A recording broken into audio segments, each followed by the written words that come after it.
우리 같이 말씀 보겠습니다. 오늘 에스겔서 14장입니다.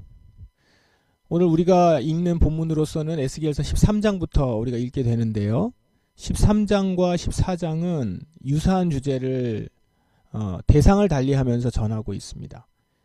13장은 거짓 예언을 하는 예언자들에 대한 경고, 심판의 메시지입니다. 거짓 예언을 하는 예언자들.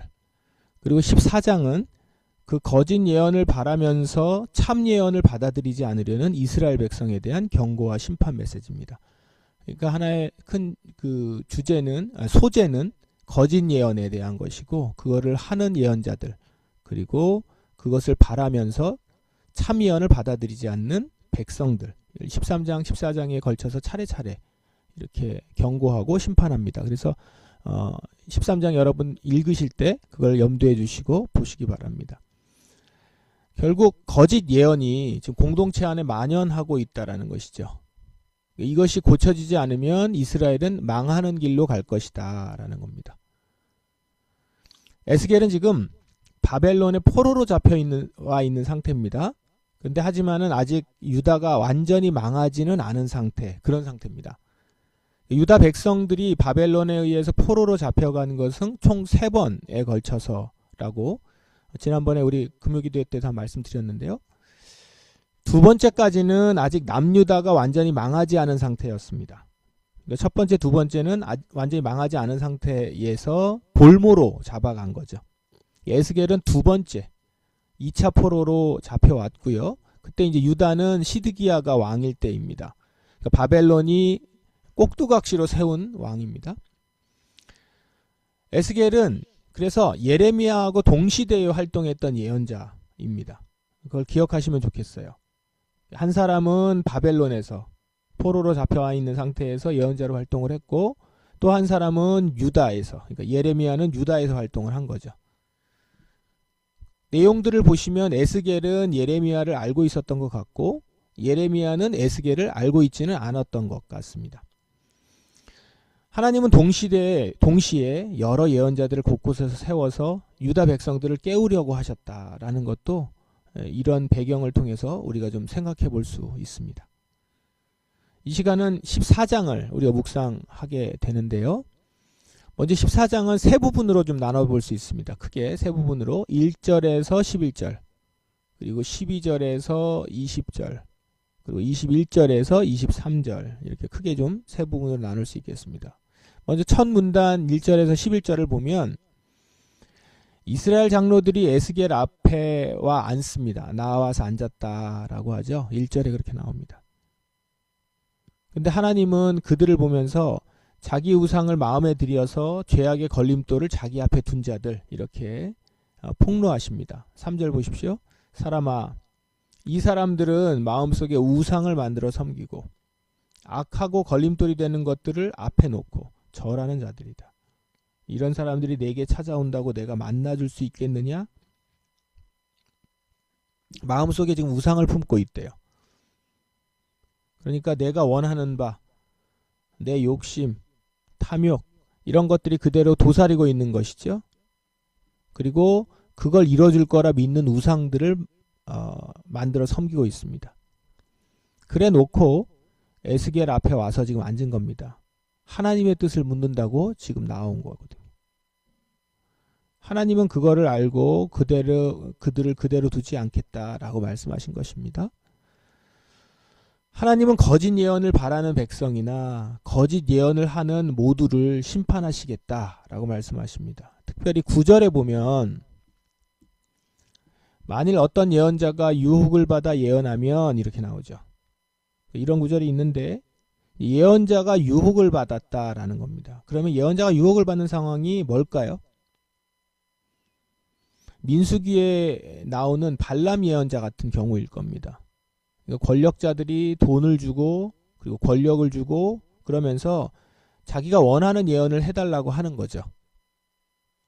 근데 발람이 이 유혹을 받아서 그 말대로 예언하려고 하지 않았습니까?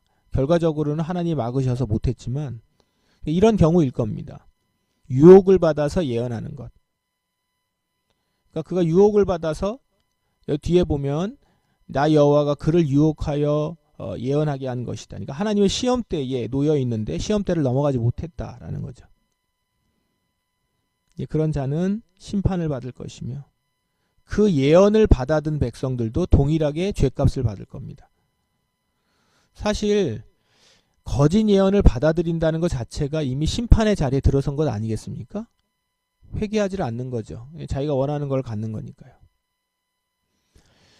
자, 그런데 지금 이런 예언들을 쭉 하시는데 이 예언을 하는 그 목적이 있습니다. 그게 5절입니다. 5절에 보면 이스라엘 백성들을 우상을 섬기는 일에서 돌이키게 하기 위해서다. 죄로 스스로 더럽혀지지 않게 하여서 다시 하나님의 백성이 되고자 하게 하도록 하나님께서는 지금 예언하고 있는 것이다.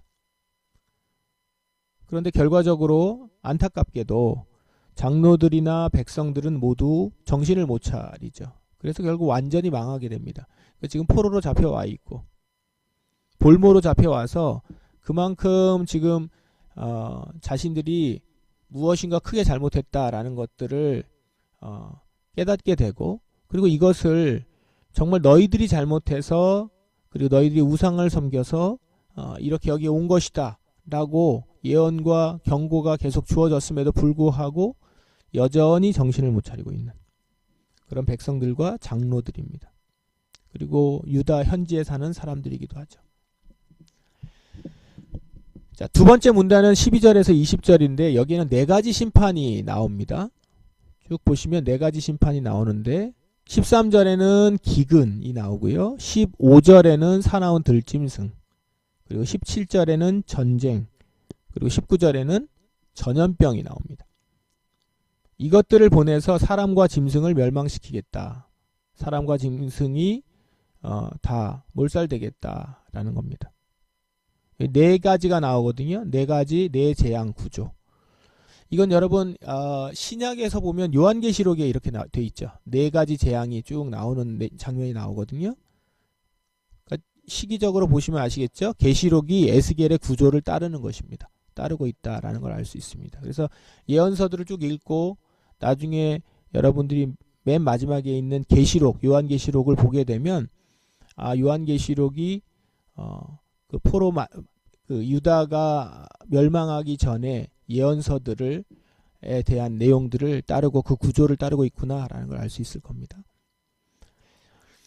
각 네 가지 재앙이 나오는데 각 재앙에 대한 내용과 더불어서 나오는 구절이 있습니다. 그러니까 13절 다음에 14절이 같이 하나의 짝이거든요. 15절 다음에 16절 이렇게 하나의 짝인데 동일하게 이 네 가지 재앙에 동일하게 나오는 그런 패턴이 이겁니다. 노아와 다니엘과 욥과 같은 위대한 사람이 그곳에 있다 하더라도 그는 자기 목숨만 건질 뿐이다. 다른 사람들을 구원할 수는 없다라는 겁니다. 여기서 이제 노아와 다니엘과 욥이 나옵니다. 이들은 성경에서 구약 성경에서 의인이라 칭하는 사람들이죠. 노아도 당대의 의인이다. 다니엘은 포로로 잡혀갔으나 그곳에서 자신의 신앙과 믿음을 견디어서 계속 끝까지 믿음을 지켰던 사람. 욥은 의인이다. 욥도 의인이다. 이런 얘기가 나오죠. 그러니까 당대의 의인이라 칭했던 사람들입니다. 그 얘기를 거론하면서 뭘 얘기하는 거죠? 이런 의인이 지금 유다에 있더라도 그들은 구원받을 것이다라는 거예요. 그러나 그 나라와 민족이 구원받을 수는 없다. 실질적으로 노아 때 어떻습니까? 당대의 의인인 노아 본인만 구원받았죠. 본인과 본인 가족들만. 그러니까 지금 상황에서 한 사람 한 사람이 다 주님께 돌아와야지 의인이 있다고 해서 나는 괜찮고 이런 것이 아니다라는 얘기를 하는 거겠죠. 자, 그리고 세 번째 문단, 마지막 문단은 이제 정리하는 내용인데 이 내용은 네 가지 중한 벌로 인해서 모든 것이 끊어지겠지만 그런데 그 가운데서도 살아남은 사람이 있다고 그랬잖아요. 그 살아남은 자들이 이제 올 것인데 그냥 살아남았다고 해서 거기에 있을 수도 있고 포로로 다 잡혀오겠죠. 그들이 포로로 끌려와서 오게 될 것인데 이들을 보면서 에스겔과 먼저 포로로 잡혀온 사람, 그러니까 1차와 2차에서 포로로 잡혀온 사람들이 그들을 보면서 위로를 받을 거다라는 거예요. 왜냐하면 그들의 행위와 소행을 보이게 되면서 예루살렘에 내린 재앙이 너무 심한 것이 아니었구나 라는 것을 알 수 있게 되기 때문이라는 것이죠. 그들의 소행은 심판받아 마땅한 일이었다라는 것을 얘기하고 있는 겁니다. 동시에 이것은 하나님이 이미 이전에도 행하신 심판 그리고 재앙, 이것은 하나님이 홧김에 무분별한 분노로 한 것이 아니라 공의로운 판단으로 한 것이다 라는 걸 깨닫게 됩니다. 하나님께서 행하신 것이 우리에게 행하신 것도 공의롭게 행하신 것이구나. 그 자체로 이제 위로가 되고 위안이 된다는 거죠. 하나님이 공의로운 분이시구나 라는 거예요. 예언자의 예언이 갖는 역할이 여기에서 나오는데요. 예언자들은 자신들이 지금 예언하면서 예레미야도 그랬고 에스겔도 그랬고 자신들이 예언하면서 백성들이 이 예언을 듣고 돌아오지 않을 가능성이 높다라는 걸 알고 있습니다. 내가 이렇게 예언해봤자 분명히 말 안 들을 텐데 라고 생각하는 경우가 많다라는 거죠. 근데 그럼에도 불구하고 예언자들이 끊임없이 경고를 하는 이유는 나중에 심판이 임했을 때 그 심판이 마땅한 심판이었음을 보여주기 위한 것, 그런 기능도 있습니다. 하나님의 공의를 드러내는 것이죠. 하나님이 홧김에 재앙을 내리신 것이 아니라 오래 참으면서 경고하시고 말씀하신 후 그렇게 기다린 후에 그래도 돌이키지 않는 자들에 대해서 심판하신 것이다. 이거를 지금 보여준다라는 것이죠. 오늘 우리 14장에서 볼 수 있는 교훈은 이것입니다. 첫 번째, 내 마음의 우상을 제거하지 않고 즉 자신의 고집과 자아를 내려놓지 않았으면서 하나님의 뜻을 구하는 것, 그것은 회개하지 않은 모습이다라는 겁니다. 하나님을 자신의 뜻을 이루어주는 대상으로 생각하고 결코 하나님을 나의 주인으로 모시지 않는 것, 그것은 하나님의 우상에 다름이 없는 것입니다. 그렇게 대하는 것이죠. 사실 자기가 하나님인 거죠. 그저 하나님은 내 뜻을 이루어줄 존재 정도, 힘은 세고 능력은 있는 그런 존재, 내 뜻을 이루어줄 존재로 보는 겁니다. 그런데 하나님은 결코 우리에게 그렇게 핸들링 되는 분이 아니십니다.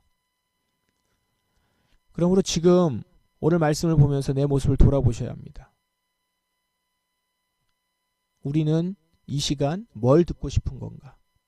내가 하나님 앞에 나오면서 어떤 모습인가? 내 상황에서 내가 듣고 싶은 말씀, 그걸 기다리면서 나온 것이라면 자신의 모습을 인식하고 돌아봐야 합니다. 물론 그런 기대로 말씀을 들을 수 있습니다. 내가 원하는 말씀을 해주셨으면 하는 마음으로 올 수는 있어요. 그러나 내가 원하는 말씀이 아니면 그냥 무시하고 지나쳐버린다. 만약에 그런다면 오늘 말씀을 듣고자 하면서 하나님의 뜻을 구한다고 하면서 여전히 우상을 품고 있는 장로들의 태도나 별반 다를 것이 없을 겁니다. 내 안에 우상을 제거하고 고집과 자아를 내려놓고 순전하게 하나님의 뜻을 구하는 그런 모습이 우리 가운데 있어야 될 줄 압니다. 두 번째는 그런 청중들의 요구와 원함을 눈치채고 거기에 맞춰서 메시지를 전하고자 하는 유혹을 받는 설교자, 그런 자들이 있다면 정신 차려야 된다라는 것이죠. 결코 하나님이 용납하시지 않을 것입니다. 하나님이 전하라는 것과는 상관없이 인기에 편승하고 권력과 돈이 모일 만한 메시지를 전하는 그런 사람은 오늘 말씀처럼 하나님이 그를 쳐서 내 백성 가운데 없애버리시겠다. 그렇게 될 것입니다.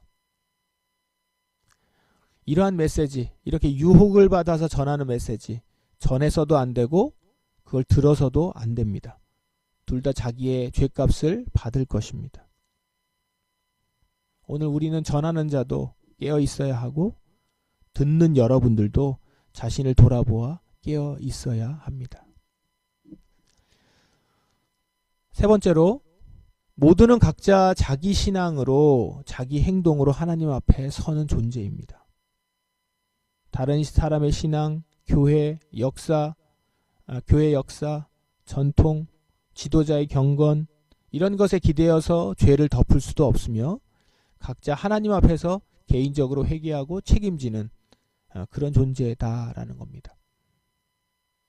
또한 하나님은 심판 가운데서도 남은 자를 보존하시고 그들을 통해서 심판의 정당성과 하나님의 공의를 드러내십니다. 남은 자는 한편으로는 죄의 심각성을 증언하는 것이고 다른 한편으로는 하나님이 여전히 백성들을 포기하지 않으셨다는 소망의 표시가 되는 것이죠. 하나님은 결코 홧김에 무분별하게 심판하시는 분이 아니십니다. 그분의 심판은 거룩과 사랑의 표현이고 죄를 방치하지 않으시는 공의의 표시입니다. 동시에 남은 자를 통해서 회복을 여시는 은혜의 표시기도 한다라는 겁니다. 그러므로 모두 각자 자기 신앙으로 자기 행동으로 하나님 앞에 서는 존재임을 아시고 우리가 교회로 모였지만 또 각자가 하나님 앞에 온전히 서시기를 주님의 이름으로 축원합니다. 이 시간 우리 모두 우리의 마음속에 세운 우상을 제거하고 주께 나아옵시다. 안전과 성공과 사역과 명예 이것을 의지하고 놓지 못하면서 이것을 더 공고히 하고자 하나님을 찾는 모습이 우리에게 있지는 않은지 성령님께서 나를 돌아보고 볼 수 있도록 깨닫게 해주시고 결코 그런 모습으로 남아있지 않기를 기도하며 나갑시다. 또 우리 교회의 메시지가 어떤 유혹에 흔들리지 않는 하나님의 뜻에 온전한 메시지가 되기를 원합니다. 설교자들은 하늘의 은혜와 영감 가운데 하나님의 뜻을 온전하고 순전하게 전하게 하시고 듣는 자들은 그 말씀 앞에서 자신을 회개하며 순종하게 하옵소서. 그래서 말씀 가운데 회복을 경험하는 날마다 새롭게 되는 교회가 되게 하옵소서. 이렇게 우리 다 같이 기도하며 나아가십시다. 기도하겠습니다.